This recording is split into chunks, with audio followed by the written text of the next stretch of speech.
Why? Hello and welcome everybody. Also good morning. So today I wanted to give you guys the more fleshed out endgame guide with some more detail on the Permafrost Witch Hunter.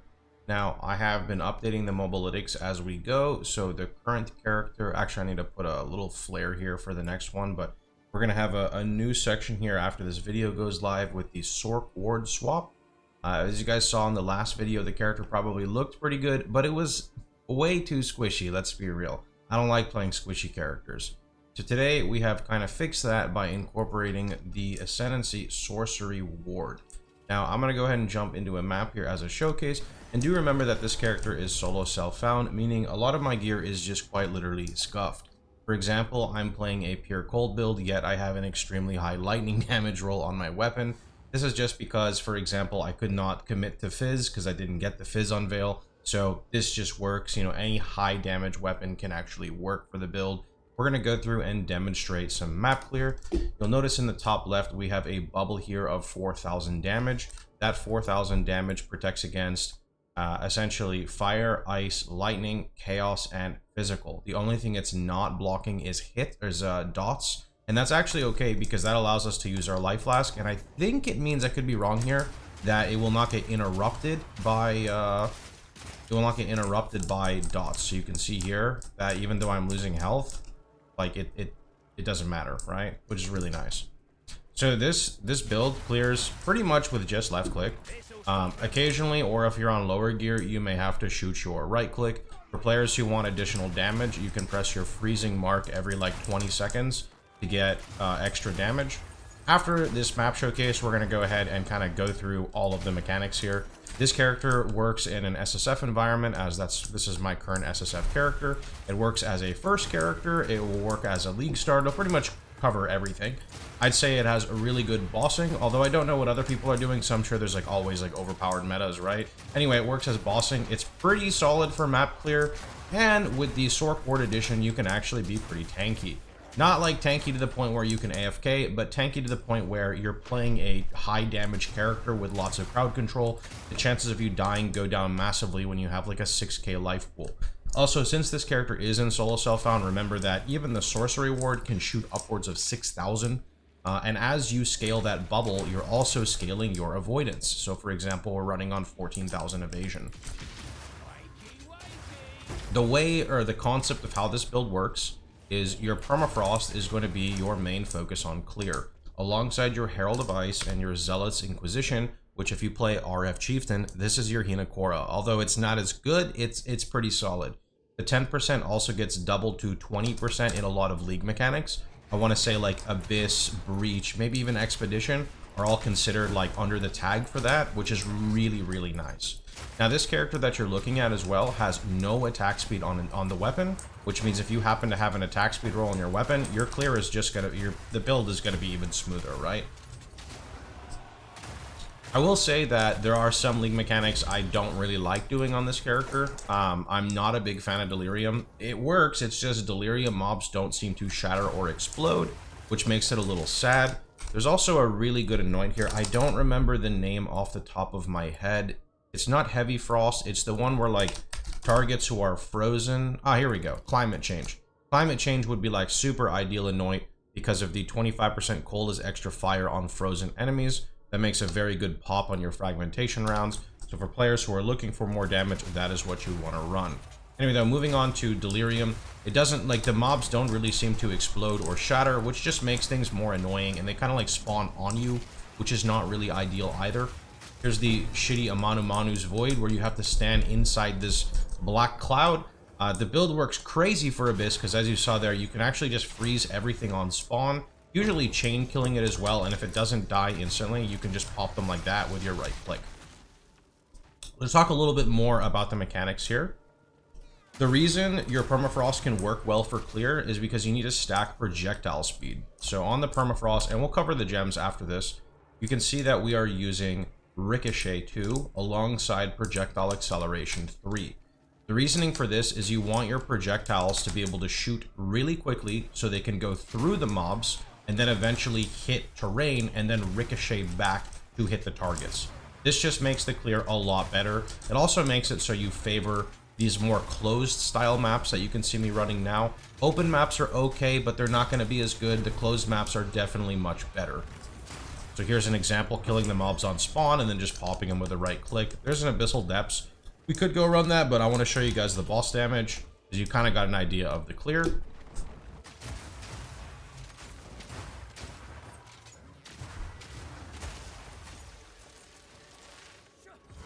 Okay, so for bossing, we literally freezing mark, and then we just left click, like this. So now that he's frozen, we're going to detonate with right click. Then the mark will stay because of one of the support gems we have. So now we're just trying to get that second freeze. I had to remark there just in case. There's the second freeze, and there's the dead. Now, I will state that if you are in Trade League, this will look a lot better, primarily because you're probably not going to have a lightning-based weapon. You're going to have a fizz weapon, and what that means is that your freeze buildup will go way higher because you're not doing lightning. The lightning doesn't really matter. It does matter for damage, but it doesn't matter for the sake of freeze buildup because a high fizz weapon would get converted to cold anyway, which is just superior. So the Abyss is cleared there, the boss is cleared. We're just going to go ahead and jump to town and talk about the character. Okay, so first let's talk about the Ascendancy. I like Witch Hunter a lot. I personally leveled as Tactician because they have this skill like supporting fire that literally rains down arrows across the whole screen. That's originally what the build was going to be, but that's more of like a minion style thing, so we kind of like ditched that. But that was really fun for leveling. So for players who want to feel like incredibly strong in the campaign, I would consider going Tactician. And then when you do your third lab, you can just switch to Witch Hunter. Tactician will provide you with the supporting fire to literally kill the screen when you don't have good clear, because you know you're in the campaign. And then you can take the immobilization buildup, which makes it so your freezes are easier to hit. Okay. So, to talk about the actual gems, or I guess the last thing, yeah, we have the Explode, we have the Sork Ward, and then we have Hitless Killer. Now, this doesn't really matter too much. I tried leading full into Culling Strike. I didn't really care for it too much. Yeah, let's go ahead and talk about our gems. So, don't worry about the crossbow shots. They don't matter. The only reason I have some random gems in there is I was running like Gem Enthusiast, but I had to drop it. And then Crystallize Immunities. This character is completely immune to chill, so by achieving that, we want to make sure majority of our support gems are intelligence. Okay, so Sork Ward, we just have any mastery in here for +1 to it. You'll note that Sork Ward, what it does is it absorbs based off of your armor and evasion. To utilize this well, we just go pure evasion and take all of our evasion nodes over here. We have a few as well, such as Careful Consideration, and now I'm going into the Wildcat. Although Wildcat is not ideal because you have to move, and as you're moving, it will build up the Sork Ward, but then when you stop, it's going to default back, and that's because Wildcat, excuse me, is specifically evasion while moving. This one's kind of weird. I'm probably going to have to change it. Fragmentation rounds. I've got Elemental Armament 2, Concentrated Effect, Elemental Focus, Rage Forge 2, and Rakiata's Flow. You don't really have to use this. It's nice, but it's not like the end of the world. You could simply use, I don't remember what the support is called, the one that gives you bonus cold, but you have less, is it over here? No, the one, is it here? Here we go. You could use Attunements. The reason I can't use Attunements is because I have a really high elemental damage weapon on lightning, so that would kind of screw my damage a lot. You don't really need to use this. Permafrost bolts, we have Bahatir's Vengeance. If you don't have this, you can just use the, again, I'm failing on the words here with all the supports, but there's a support that gives you like 30% damage gained as cold. If you have Frozen recently, that's effectively the exact same thing as this because we don't stack Rage. This is just lasting longer. I think is it Ice? I'm not sure if it's Ice Bite, but it has Ice Bite category. Elemental Armament 2, Projectile Acceleration, Freeze, and Ricochet. Now, for your freezing mark, I am running Prolonged Duration, Eternal Mark. Eternal Mark makes it so that when you consume that first freeze and you get the damage buff from the freezing mark, it will persist, which is really nice. Charged Mark, which forces shocked ground on the floor, which is great. And then Mark of Siphoning to give us some leech. You don't ever have to worry about mana, so that's a nice thing about the build. Next up, we have Shard Scavenger alongside with Precision. You don't need this at all. Fire Mastery and Herbalism. The Mastery is just to give it +1, and the Herbalism is just for the Life Flask. Doesn't really matter. Berserk, you'll notice that these are both grayed out. This is because they're only on Weapon Swap 2. I'll explain that in a minute. We got a lot to go through. Next up, we have Wind Dancer, where I'm failing to finish the supports right now. I've got Elemental Armament 2 and Freeze. I have to figure out what I'm putting in here. Eternal Rage to generate us Rage, and Herald of Ice to assist with Clear. I haven't put the 6th link in yet. Herald of Ice has Magnified Area, Ele Focus, Elemental Armament 2, and Long Shot. Now let's talk about some weapon swap and how the damage works. So I'm just going to go ahead and pick like a random zone here. Actually, let me just go back into the Ice Cave. This will be easier. Maybe next time. Now, a lot of people are going to ask, where is the big damage coming from on the actual, like, the fragmentation rounds? And I will show you really fast. So, you remember the Bahatir's Vengeance support gem we were talking about? That is where part of it comes from, and Freezing Mark assists with the other part. So, Freezing Mark states that when you freeze an enemy, you will gain bonus damage. So now, up at the top here, we have Freezing Mark for 30% damage gained as cold. We do scale a little bit of mark effect, so this is even higher, I believe. And then Bahatir's Vengeance gives us an additional 30%, so that's 60% added as cold. Now, on your fragmentation rounds, if you look at them, you will notice that the frag rounds versus Frozen currently... Actually, let's click it over here. It'll be easier to see. If we click this and look at versus Frozen, it is a 2,000% weapon damage kaboom that is fully converted to cold. This is why you're able to run physical damage on your weapon, because this is full conversion and Permafrost is 80%. So this is where and why we want to do the detonation specifically with the fragmentation rounds. So that's kind of like where that part comes in, which is very, very nice. We're going to go ahead and just go back and finish explaining some of these things because there's a lot. Now, as for how you get the sorcery ward bubble, we already kind of talked about that. The reason I decided to go for Evasion is because of Wind Dancer.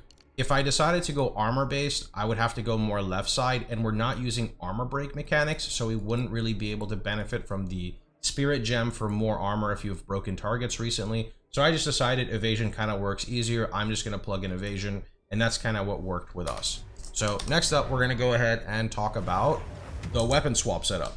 Actually, I should have stayed in there for the weapon swap. Forgot about that. Sorry. Let's go back. Let's go back. Now, the way the weapon swap works is we're leveraging weapon swap to save ourselves on Spirit.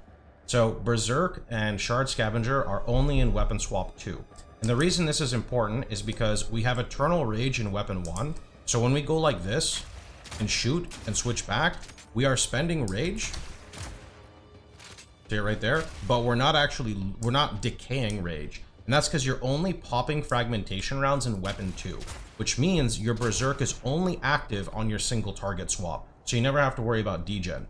Number 2 would be Shard Scavenger. Shard Scavenger states that when you consume a freeze, you don't have to reload for 3 seconds, and that 3 seconds gets buffed up by skill effect duration. So let's explain how this works. I'm going to freeze a target. Well, hopefully they're not going to get one shot. Surely someone get frozen and not one shot. Okay, now when we right click our frag rounds, we're going to get 6 seconds of Shard Scavenger, which means that on our left click, we can actually just keep holding down and it will just shoot for free.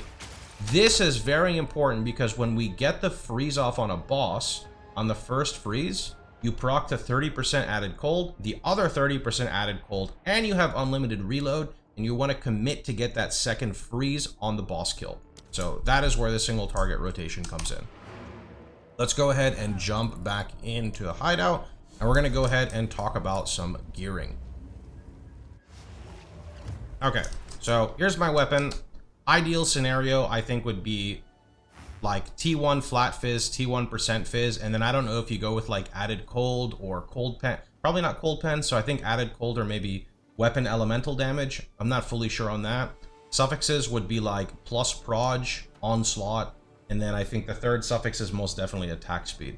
That would be like an ideal weapon. Helmet, I'm trying out Heat Shiver. I don't know if it's ideal, but I get consistent 50% chill on regular and rare mobs. So that's 50% damage as fire. On bosses, it's about 25%. So that makes me think it's about a support gem. And for single target anyway, I am running Rakiata's Flow. So even though it's added fire, I don't have to worry about lowering res. So I want to say that that's just a good combo. So we're trying that out. Amulet, I know there's Yoke of Suffering, which is really big. I opted out for a spirit stacking amulet. So we have a 50 spirit roll along with the 14 spirit. This is kind of mandatory, so we were able to fit in our Wind Dancer. If you look at my spirit, I have 3 of 163. So without that amulet, I'm unable to run Wind Dancer. It's still okay. My bubble is 3k instead of 4k, but definitely is nice. As for my rings, you want res and high added damage. The added LE is really big because your fragmentation round is literally a 2000% explode. Same thing with this ring. Attributes are nice. Attributes are hard to come by in this build. Dexterity is good, int is good, and strength is good. When you push into the pure evasion setup, your attributes are going to be a bit of a nightmare. That is why I opted to take proficiency for now, because I really need that dexterity. Because you need int for Herald of Ice, you need strength for your Berserk and Eternal Rage, you need dexterity for your actual equipment and Wind Dancer. So it gets a little tricky there towards the end. Belt is currently just like life and res. Life is not bad to have because of degens on your character, but life is not the top priority. Gloves can have high sources of added damage. Unfortunately, my gloves are not that good. They just have decent evasion. They're okay. Gloves can also have attack speed, which is really, really nice to get on gloves. Boots, pretty standard, you know, life, res, evasion, movement speed, nothing too crazy. That pretty much covers that. As for your charms, I'm running a remove ignite and a remove freeze, although my freeze is from like the campaign, so I kind of got to fix that. Third, I'm not sure, probably just a rarity charm. Okay, we're going to go ahead and jump into the passive tree. There's a lot to explain here. Now, I'm just going to mainly talk about my weapon swap points because you can kind of understand the rest. So what I'm doing for weapon swapping, and I don't think everything is the most efficient right now, it's just what we have. On fragmentation rounds will be green. So we have full added damage here on our frag rounds, right? Then you can see here on this color here, this is the red one. I wish they would kind of make this a little bit more unique. We have our Permafrost. So enemies are intimidated when you immobilize them, which is really good. Then we have a little bit of a mobilization buildup. Over here on green on our actual frag rounds, we have attack damage and skill effect duration. The reasoning I like this is because we also put the mark on our weapon swap too, which makes it so that when we mark, we're snapshotting skill effect duration, making the mark last like 20 something seconds. Over here, we have projectile speed on Permafrost, which is what makes it go so far. Down over here, I have specifically put penetration only on Permafrost because I'm running Rakiata's Flow on the fragmentation rounds. Coming down over here, you can see that we grab reload speed, primarily for our Permafrost, as reload on frag rounds doesn't matter. Here I have 2 natural points because I ran out of weapon swap points. I will say that reusable ammunition and efficient loading together are really insane. I'll also bring a little bit of attention to the base crossbow I'm using Gemini. You want to make sure you're using Gemini for loads in additional bolt. This makes everything so much smoother. If you can't get a Gemini, consider getting additional bolt on a Suffix. Throughout the campaign, you will also find bases like, I think, Dyad crossbow, and I put the other one in the Mobalytics link so you can go ahead and read. There's nothing too crazy on my jewels right now. It's just mainly LE damage and some other stuff. I'll say that the projectile to rain chance is really nice on Permafrost. Moving on, we have snapshotted our mark on our fragmentation round, so that's on weapon 2. Over here, we have stand and deliver, which is also on our weapon 2. This makes it so we want to be kind of close to enemies. I do really want to put acceleration, and I want to put sand in the eyes on Permafrost, but for now, because I'm running a lot of LE res maps, I've put this whole setup on weapon 1. This is because this one does not have the Rakiata's Flow, so we're using Snowpiercer. I don't know if I like this or not. This is still something I'm thinking to drop. I also really want to take Biting Frost, but it's just too many points on the tree, and I don't know if it's better than Anointing. The other thing for the damage is Fire. We'll have to see. That's pretty much like the majority of it. There's like a few other weapon swap points that you can kind of look at, but you kind of got the general gist. The Permafrost is like your projectile speed, freeze buildup, etc. Whereas your fragmentation rounds is like big damage, doesn't care about reload, does not care about like penetration if you're using Rakiatas, does not care about attack speed, so you can get a lot of good nodes there. Okay, next up, we're gonna go ahead and show. Actually, I think that's kind of pretty much everything. Yeah, we covered Ascendancy, we covered gems, we covered spirit, we covered weapon swap. We covered what your gear should look like, skill tree.